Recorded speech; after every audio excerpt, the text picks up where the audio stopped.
Welcome, Algebra 2. So we are jumping in lesson 64 through 67 this week. All right, so 64 starts us off with complex fractions and complex numbers. I know it's never encouraging when we hear that a lesson is about something complex, right? So in this one, the title is complex, but we're not going to let that overwhelm us. All right, so anytime that something is complex, I think it's important to just take time to separate it out and work it out. Remember that you have to have common denominators anytime you're adding or subtracting. We have done some basic before, but it's just a little bit deeper this time. So if you would go with me to practice A. So practice A, I'm on page 273, and it says on practice A, B plus 1 over 1z plus 2m. All right, so I've got, it looks like this, and it's just a lot of mumbo jumbo, isn't it? Because like, here's a whole number, then I've got this whole fraction, but inside this fraction, there's a fraction in the denominator, isn't there? So let's just break it down. Let's start here in the smallest of the small. So I've got a fraction here plus a whole number. So if I have 1 over z, what if I just try to say 1 over z plus 2m over 1? So let's get a common denominator there and let's work with that. So let's just take it one step at a time, just like that amazing steak. I can't stick the whole thing in my mouth, right? I got to take one bite at a time. So let's start out with one bite. So if I'm taking just this denominator part of the second, and I've got to get a common denominator, I'm going to do my common denominator is z. So I'm just going to change this one to have z in both. So it would become 1 over z plus 2mz over z. And I do put a slash mark on my z's just so I know that they're z's and not 2's, because sometimes I'll write my 2's and they look like z's. So now I've got a common denominator. My common denominator is z. So it's z over 1 plus 2mz, right? So 1 plus 2mz over z. I just took these two and made a common denominator of z. All right, and in order to do that, I just had to multiply both of these by z. So once I've got that, now this is the denominator under 1. Go back to your original. So it's still going to be b plus 1 over 1 plus 2mz over z. All right, now remember that we can keep change flip. So I'm going to keep b out here. So I've got b plus 1, so I'm keeping b plus 1, and then I'm going to change the divide to multiply, and then I'm going to flip this. So it's going to be now z on top, 1 plus 2mz on bottom. All right, now 1 times anything is just itself. So I could actually get rid of the 1 times because 1 times anything is itself. So now it is b plus z over 1 plus 2mz. Now, how much easier is that to solve because I've just, simplified everything there. I've got a whole number plus this. Now, I cannot combine these together until I get a common denominator. So I would actually have to multiply b by this denominator in order to add them together. So that would be your final step. So again, when you see those complex fractions, it can be a little bit intimidating because your mind is looking at it and saying, whoa, that's just massive. It's huge. But the reality is it's just taking it one step at a time. Now, I actually ran out of boardroom, but I'm actually going to zoom in with you on practice A. And here's my answer key, just so you guys can take a look. And it does show everything that we've done so far. And then it shows we stopped right here, right? So you can kind of see that we stopped right there. So all that we have left to do is just to make that common denominator and then combine like terms. So there is just one more step, and I don't mind at all to do that with you. I just wanted to point out to you that we've done the work for that, but unfortunately my board space is just a little bit too small. So I erased what's in the middle. So here's where I was at. Here's the original, right? So what do I need to do? I just need to multiply 1 plus 2mz over here to get a common denominator. So I'm going to go above it. 1 plus 2mz. 1 plus 2mz is my common denominator. So in order to get that, I just have to multiply 1 plus 2mz. All right, so I wrote that there so everybody could see that.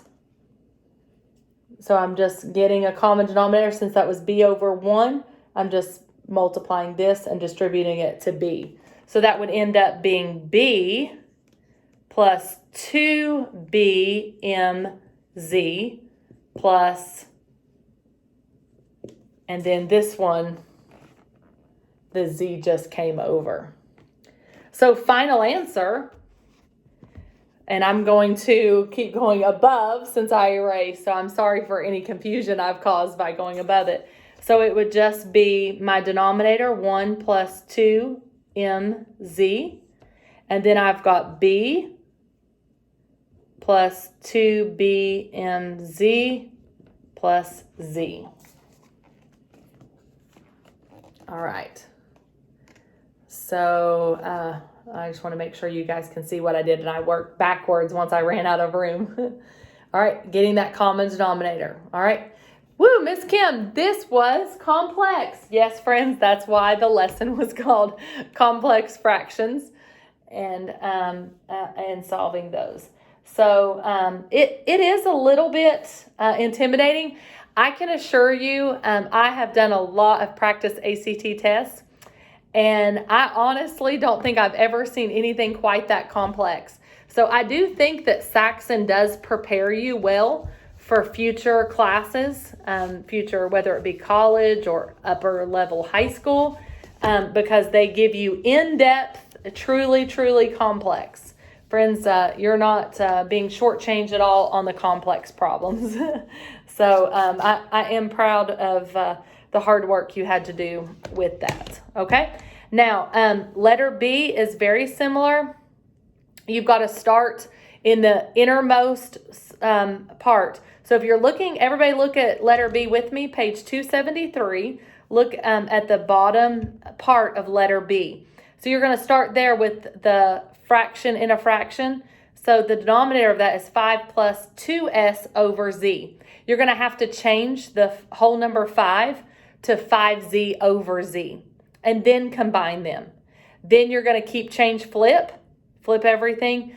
Then you're going to have to get a common denominator and solve. So it's very much like A. It's just one bite at a time. Flip with a fraction. Then you've got to get a common denominator. All right. Now I'd like to move on to letter C and D because those are complex numbers. So we've talked about complex fractions. Let's take a look at some complex numbers. What are some complex numbers? Well, they're going to have imaginary parts to them. So I to the fourth minus 5i cubed minus 3 square root of negative 3 square root of negative 5. Now, I love solving with all my i's. There's something fun about knowing if I have I to any power, I'm looking for sets of I squared. So if I have I to the fourth, I can break that down into I squared times I squared. That is I to the fourth. So I know that every I squared, I'm just going to circle it and replace it with negative 1. Well, negative 1 times negative 1, don't forget to multiply. I had a student one time who would always add them, and that gave the wrong answer. So you're always multiplying them because they're factors. Factors get multiplied. Negative 1, excuse me, I just bumped my computer. Sorry about that. So -1 times -1 is +1. So I'm just bringing everything down. So I to the 4th ends up being +1. Now, I cubed is made up of 1i squared times just 1i. Now, the I squared would be -1. -1 times -5 would be +5, but I still have 1i left. So I took out I squared and turned that into a -1. -1 times -5 made +5, but don't forget about the 1i you need to bring down. Because it was I cubed, I don't have a 4th, an even number to go with it. Now, here's where it gets a little bit tricky because I have -3 and -5, and there's no plus or minus in between, so it's all being multiplied together, right? Now, the negative is going to have to be bring out, right, an I, and this negative is going to have to bring out an I. So that would make I squared, since I have 2 of them, I and I multiplied together would be I squared, so that's going to make -1. Now, I've already got -3, so that's going to become +3. And then I've got 3 and 5. Neither of those make a perfect square, so 5 times 3 is 15. I cannot combine any of that together. I've got a whole number, I've got an imaginary, and I've got a radical. So I've got a lot, but none of that can be combined, right? So all that I have is what is real and what is imaginary. Now, the book answer puts 5i last because you should always have your real parts first, then your imaginary. So just a good reminder of that. All right, the last one in our practice in this first lesson that we're doing is binomial multiplication, or sometimes we nickname that foiling, right? But we have imaginary numbers with it. So it'd be 3 plus 5i, and that binomial is being multiplied by 4 minus 5i. All right, so let's take a look. So I'm going to first outer inner last. First, 3 times 4 is 12. And then I have 3 times -5i would be -15i. My inner would be plus 20i. And my last, minus 25i squared. All right, now, just like before when we did binomial multiplication, I've got to combine like terms. So my whole comes first, 12. Then I've got minus 15i plus 20i is my like terms. And that's going to leave me with plus 5i. Now here, I squared is -1. -1 times -25. Don't forget that because it's all the same term, they're being multiplied together. So -1 times -25 would be plus 25. So I'm not finished now because I have gotten rid of the I squared, and now this is a integer and this is an integer. So I can combine those two whole numbers. So that would be 37 plus 5i. Remember, the real parts go first, then imaginary. So that is my final answer, 37 plus 5i. All right, and that is the last practice in your complex numbers for lesson 64. So they are right, that lesson is complex, but hopefully not too intimidating. Now, lesson 65 is about advanced substitution. And we've already talked before that your book does a lot with subscripts. And I'll be honest with you guys, I've taught different curriculums that never enforced subscripted variables. And since using Saxon, I really love subscripted variables. I used to always use X and Y.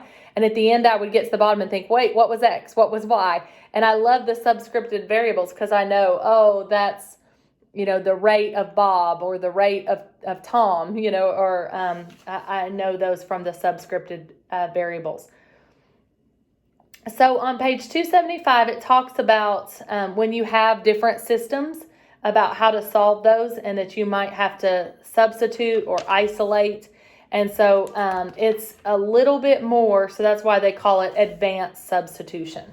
So if you look on page 276, it said, we did not decide to solve for RW when we began the solution.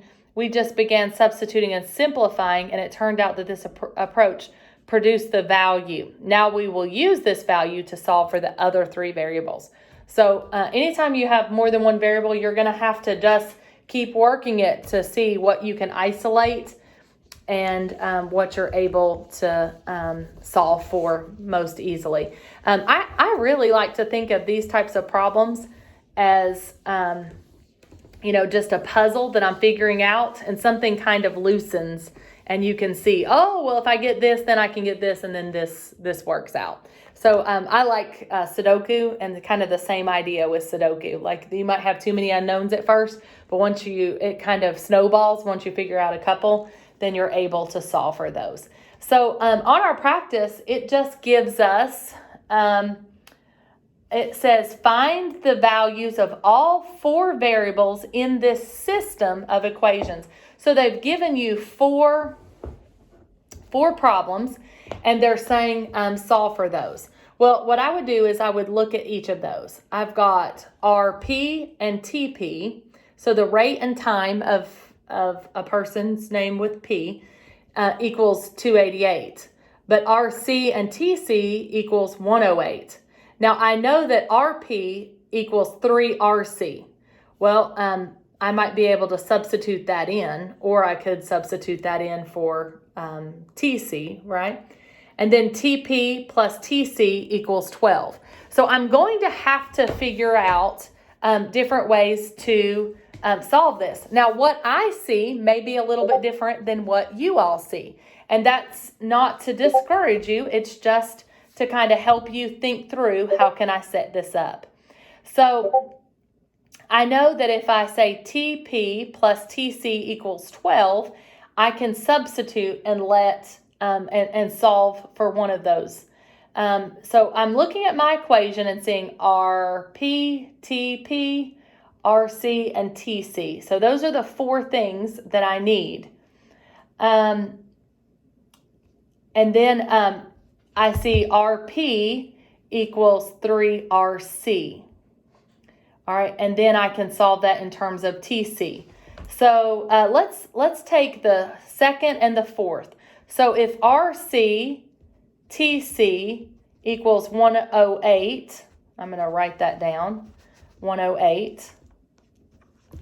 Then what I can do is substitute that by the last one says TP plus TC equals 12. Well, what if I get that in terms of TC? I'm just going to subtract TP. All right, so TC equals 12 minus TP. So all I did was this is my second equation, and this is my fourth equation. So I solved the fourth in terms of that. So now I can substitute that in for this. So RC times 12 minus TP equals 108. All right, so I just substituted in this part for the TC. So I still have terms of RC and TP. All right, now I know that if I can, so I've got this in terms, now I've got 3RC and RP, then I've also got RP and TP. Do you all see that what I have to do is get equations to get similar things? So I've got RC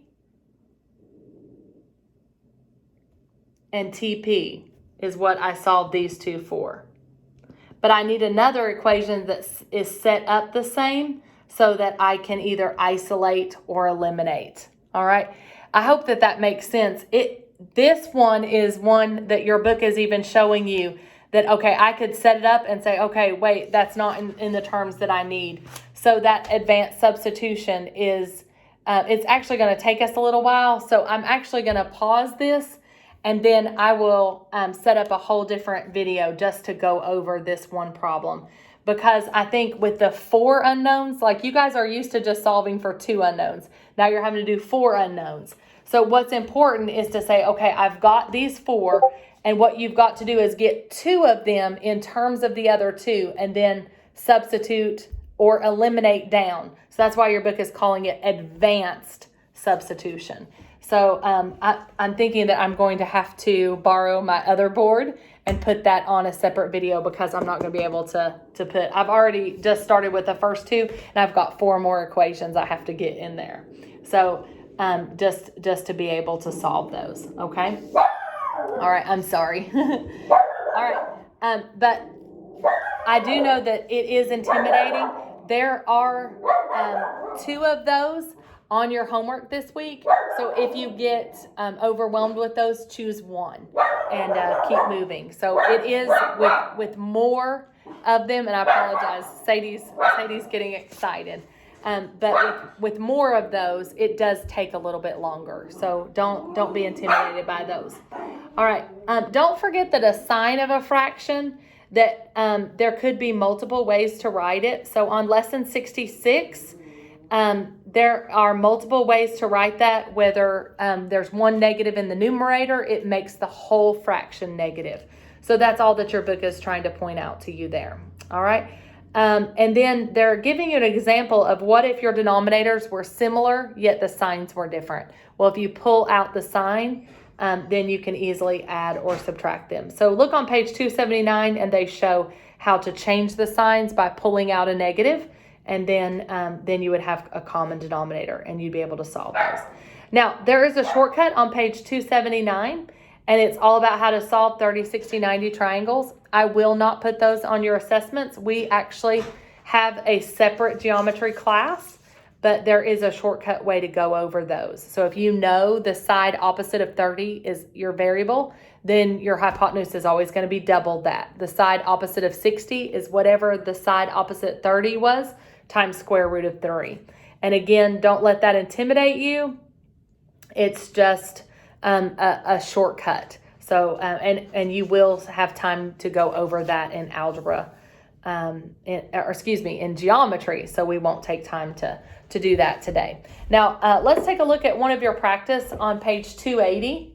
So practice on page 280 for lesson 66.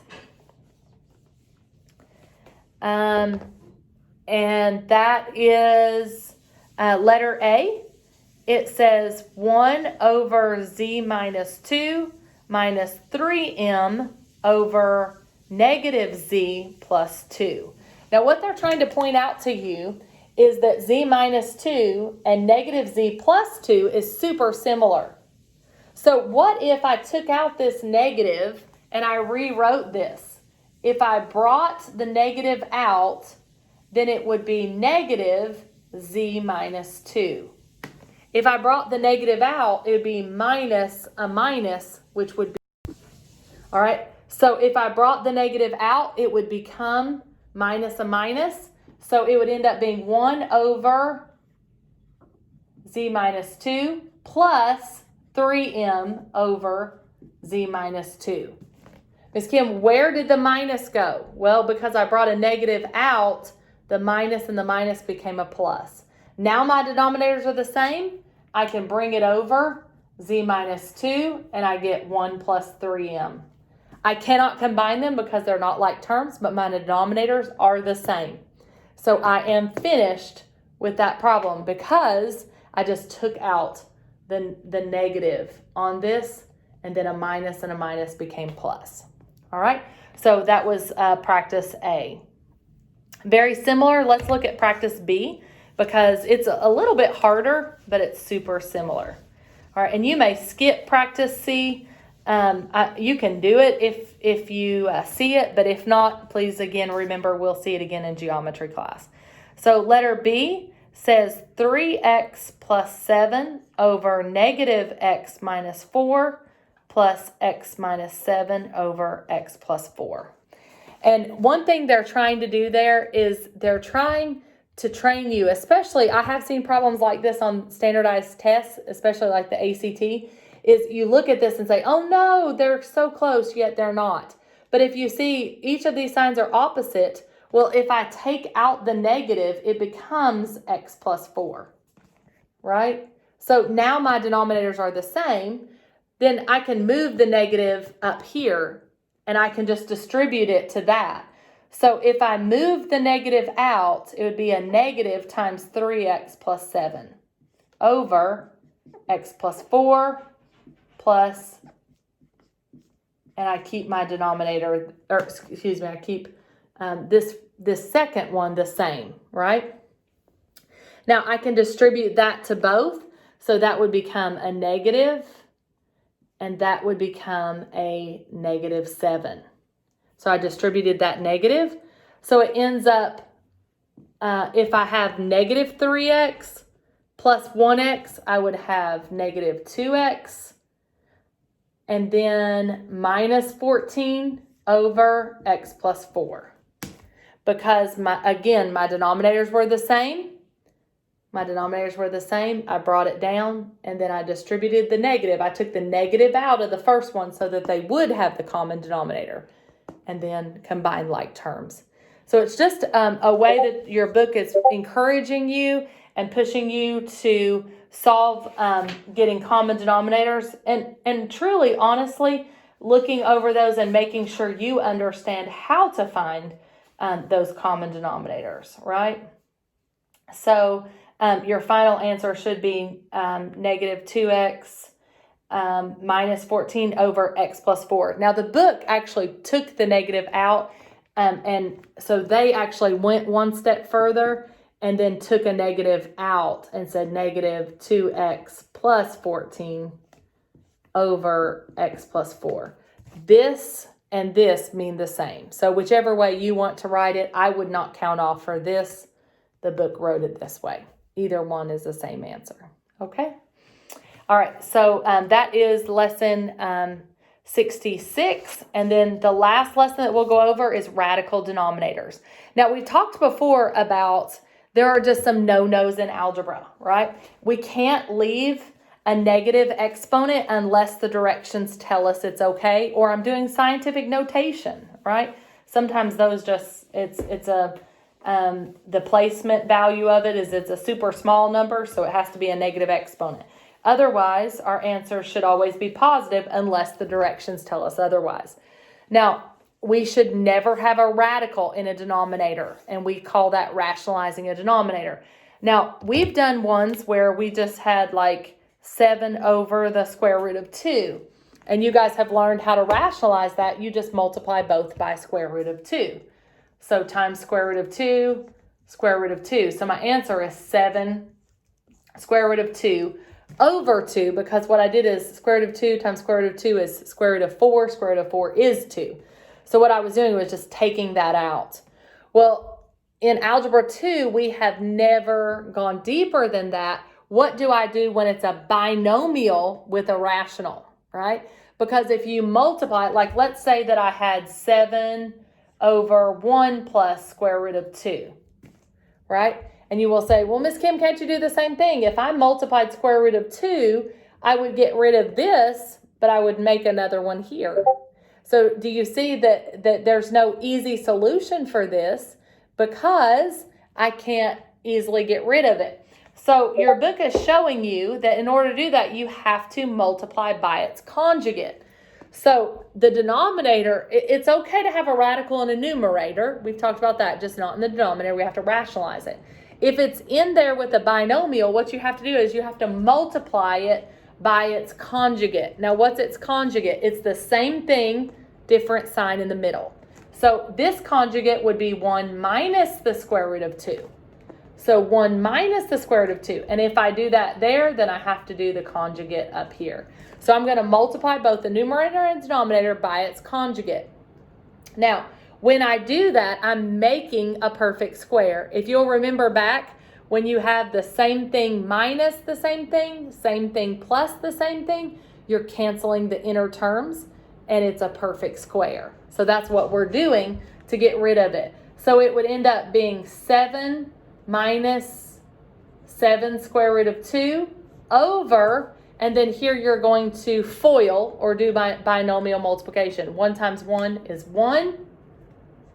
And then 1 times negative square root of 2 is minus 1 square root of 2 plus 1 square root of 2. And then minus the square root of 4. All right. Does everybody see where I got that? I FOILed 1 times 1 is 1. And then that would be minus 1 square root of 2 plus 1 square root of 2. So those inner terms are going to cancel. I owe 1, I have 1. And then minus the square root of 4 is 2. So it would be 1 minus 2. 1 minus 2 is negative 1. And again, I can bring my negative out or just leave it that way. So that is my answer. I can bring the negative out or leave it there. But do you see what I did is I just multiplied it by its conjugate to get rid of the radical. So that's what your book is teaching you in this lesson. Now, A and B are your practice, the only two for this lesson. So let's talk about A, but let's do B together because we're running short on time. So letter A, what is its conjugate? Well, remember the conjugate is just same thing, different sign in the middle, same thing. So it would be negative 3 minus the square root of 7. Sorry. So negative 3, it's the same thing, and then just change the sign in the middle. What you're doing is trying to make a perfect square to cancel out your middle terms when you FOIL it, or binomial multiplication. Now, letter B is a little bit harder because there's 2 radicals. So it's going to be 5 over 3 square root of 2 plus square root of 3. And I'm going to have to multiply it by its conjugate. What's the conjugate? 3 square root of 2 minus the square root of 3. And remember, algebra is always fair, but what I do to one, I have to do to the other. All right? So 3 square root of 2 minus 3 square root of 3. On the top term, all you're doing is distributing the whole number 5. So that would simply be 15 square root of 2 minus 5 square root of 3. Wow. The numerator was super easy, wasn't it? I'm just distributing. So that's my numerator. Now, how about my denominator? Well, I've got to do first, outer, inner, and last. But the O and the I will cancel. So 3, it would be 3 times 3 is 9, square root of 4, minus 3 square root of 6 plus 3 square root of 6 minus square root of 9. And I would encourage you, biggest thing, watch your signs. If you miss your signs, it won't work. The inner terms cancel, and anytime that you use the conjugate, if your inner terms don't cancel, you did something wrong. Then you didn't find the conjugate. All right? So now, 9 square root of 4 is 9 times 2. 9 times 2 is 18, minus square root of 9 is 3. So it's simply 18 minus 3, which is 16. Friends, we just rationalized the denominator of a very ugly radical. Final answer, 15 square root of 2 minus 5 square root of 3 over, not 16, 15. I'm sorry. I said 16, didn't I? 18 minus 3 would be 15, my friends. Whew, I was having a bad math moment, wasn't I? 18 minus 3 is 15. Sorry about that. All right, so that's all that I did. My numerator, I just distributed the 5 to all. Denominator, I had to FOIL it, first, outer, inner, last, and then I ended up with all that. All right, please make sure to watch the next video, and I will go over that advanced substitution because it is super long. All right, I'm super proud of you guys, and I hope you're encouraged. That advanced one is going to be a little bit tougher this week, but everything else should be pretty standard.